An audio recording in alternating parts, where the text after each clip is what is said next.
you or a loved one dies, there are many logistical and financial tasks that have to be completed.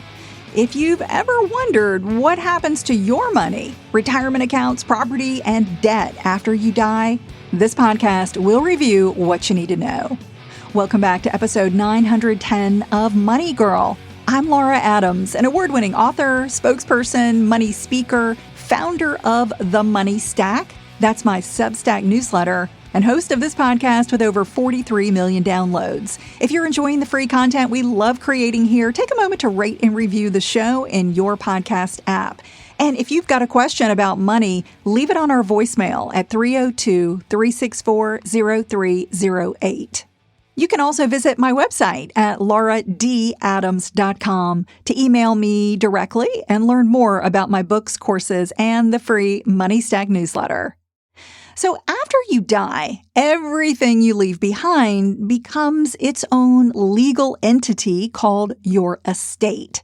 It's basically your net worth at death, including things like your cash, financial accounts, real estate, other assets, and personal belongings. Regardless of whether it's worth a little or a lot, it's still called your estate.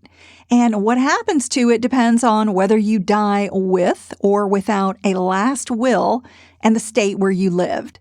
Every estate must have a named executor whose job is to protect your assets, distribute your property, pay your outstanding bills, and settle your debts, like taxes, loans, and credit cards. We'll review more about debt after death in just a moment.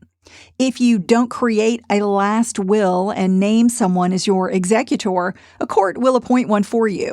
The problem is they likely won't be someone you know, and they may not carry out your wishes as you would have liked.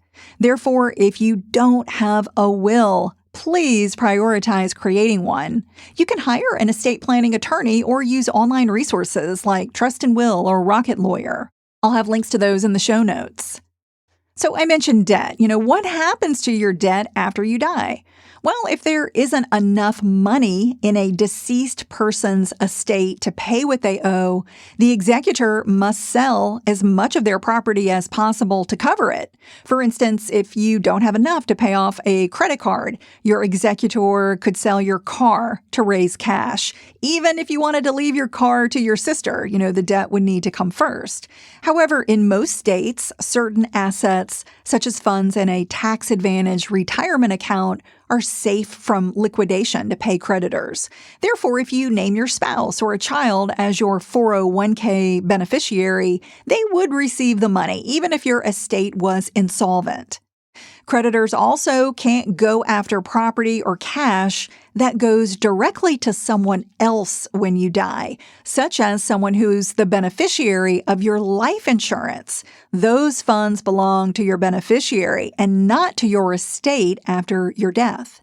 After your executor pays your debts, they distribute the balance of your estate assets to any beneficiaries listed in your will, if you have one. For instance, let's say you have a home with a mortgage and your will says that home goes to your son. If you die and your son accepts the property, he would be responsible for paying the mortgage on that home. A federal law called the Garn-St. Germain Depository Institutions Act allows a close relative who inherits a property to assume payments on the mortgage without triggering a due on sale clause. In other words, your son could title the home in his name and then begin making payments even if the mortgage remains in your name after your death. So, be aware the house doesn't have to be sold. However, if someone does inherit your real estate and they can't afford it, they can't afford the expenses like the mortgage, homeowners insurance, property taxes, homeowners association dues, and maintenance, then they would need to sell it in order to satisfy the mortgage. But what happens to an insolvent estate? What if there are more debts than assets in the estate and some creditors can't be paid off? Well, in that case, your creditors are generally out of luck if there isn't enough cash or property to cover your debts. That should put your mind at ease if you've been worried about any family members who are racking up debt. If someone's estate can't cover the debt that's in their name only, creditors can't try to collect it from their family. The Federal Fair Debt Collection Practices Act prohibits collectors from using abusive or deceptive tactics to collect a debt. However, they may still try. So knowing your rights is essential when a deceased family member has unpaid debt. Creditors have a limited period, such as up to 6 months, to make a claim against an estate. As I mentioned, if it has no money, creditors have been known to prey on relatives, hoping they'll feel duty-bound to pay up. But remember, the deceased person's estate is typically responsible for their debts, not you. However, there is an exception known as filial responsibility that applies in some states that may obligate adult children to pay for a deceased parent's unpaid medical debts when their estate can't cover them. However, whether those filial laws would apply depends on factors like a parent's age and a child's financial situation. Another situation that comes up is when you have co-signed debt with someone who dies. So the rules for co-signed debt are different because the death of a co-signer does not eliminate your obligation to pay for it. Even if you never charged a dime on a joint credit card or you didn't drive a car, but you have a co-signed loan on the car, you are legally responsible for 100% of the debt, not 50%, 100%. That's why co-signing should never be taken lightly. One terrible situation that many people don't think about is co-signing a student loan with a child who dies. In that case, the parent must pay their deceased child's entire loan. One solution is getting an inexpensive term life insurance policy for the student. That would give a parent the funds to repay a co-signed loan. Note that being an authorized user on a credit card is different from being a cosigner. For instance, if you're an authorized user on your dad's credit card and he passes away, you're not responsible for the debt, even if you made many charges on that card as an authorized user. So be sure you're clear about your card ownership status if a collector comes knocking. Unless you're a true cosigner on someone's account, their debts are not your problem. Now, when you're married, there are different rules. So what happens after the death of a spouse depends on whether you live in a common law state or a community property state.